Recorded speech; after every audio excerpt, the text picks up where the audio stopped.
کل نفس ذائقۃ الموت، ہر ذی روح کو موت کا مزہ چکھنا ہے۔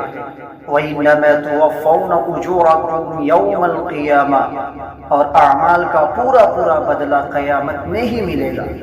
فَمَنْ زُحْزِحَ عَنِ النَّارِ وَأُدْخِلَ الْجَنَّةَ فَقَدْ فَازَ، اور جو آگ سے بچا کر کے جنت میں داخل کر دیا گیا وہی اصل کامیاب ٹھہرے گا۔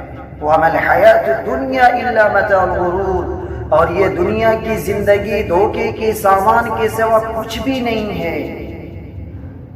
اس دنیا کے جو پیچھے پڑے ہو نا، دنیا میں مال حاصل کر رہے ہو، مال و دولت کو جمع کر رہے ہو، حلال و حرام کی تمیز نہیں کر رہے ہو نا یار، یہ بات یاد رکھنا کہ قبر کے اندر یہ تمہاری مال و دولت نہیں جائیں گے، لیکن یاد رکھنا ایک چیز تو ضرور جائے گا۔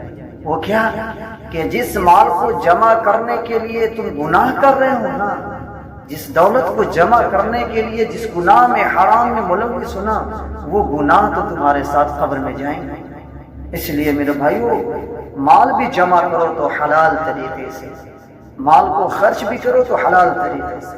اللہ رب العزت ہم سبوں کو زندگی کے مقصد کو سمجھنے کی توفیق عطا فرمائے، آمین۔